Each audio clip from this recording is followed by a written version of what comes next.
Assalomu alaykum do'stlar. Bugun sizlar bilan mana shunaqa живой обой, ya'ni jonli обой qilishni o'rganamiz. Buni qanaqa qilyapmiz? Do'stlar, birinchi o'rinda bizga manba ilova kerak bo'ladi. Wallpaper engine degan ilova. Bu Steamda bor.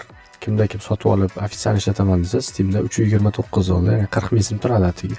Buni sotib ishlatsanglar bo'ladi. Yo agar menga bepul kerak bo'ladi desanglar, bepuli ham bor o'rtoqlar. Buni meni Telegram kanalimdan topsanglar bo'ladi. Telegram kanalimni shu yerda qoldirib ketaman. Xo'p, menda bor. Buni ustanovka qilib olganman. Mana bu launcher orqali ustanovka qilib olasizlar sizlar ham va kirsanglar avtomatik mana menda kiradi. Menda bor hozir. Xohlasam mana bunaqasini qo'yib qo'ysam bo'ladi. Bu ham живой обой kiradi. Xo'p, 2 marta o'zgargan bo'lsa mana bunaqa bo'ladi. Xo'p, bu ilovaga kiradigan bo'lsak, o'zi qanaqa bizda обойlar bor. Ko'rishinglar mumkin. Bizda mana bunaqa обойlar ko'rsatadi, lekin bularni hech qaysini ishlata olmaymiz, chunki bular pulli turadi. Lekin mana bu обойlar bizda tekin. Mana shu boshida 4 ta обой beradi.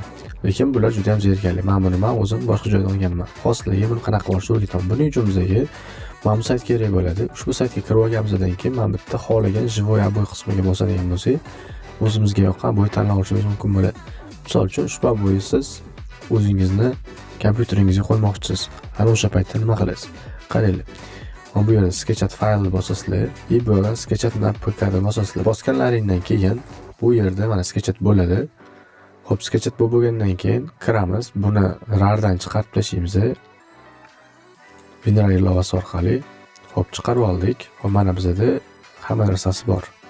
E'tibor beringlar, mana project bo'lishi kerak. Xo'p, buni copyright qilib olamiz. Copyright qilib olganimizdan keyin ushbu wallpaper ilovamizni papkasiga tashib qo'yamiz. Telegram kanalimdan men sizlarga jo'natganimni olganlaringdan keyin mana papkasi bo'ladi o'zini. Ushbu papkadan yoqib olasizlar. Xo'p, projectga kiramiz. Projectga kirib my projects kiramiz. Bu yerga kirganimizdan keyin boya copyright qilib olganimizni write qilib olamiz. Va bu yerda update qilib olamiz. Xohlasak bunaqasiga, xohlasak bunaqasiga. Update qilib bo'lganimizdan keyin ilovaga qaytamiz. Bu yerga kirganimizdan keyin mana ko'rishinglar mumkin.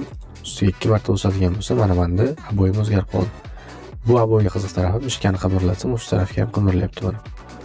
Agarda video yoqqan bo'lsa, hozir like bosing, obuna bo'ling, izohlarda fikringizni yozib qoldiringlar. Sizlarga ushbu saytda ham Wallpaper Engine ilovasini ham bepulga Telegram kanalimga yuklab qo'yaman. Telegram kanalimni olsanglar bo'ladi. Hammaga rahmat. Kommentariyada Telegram kanalim bor.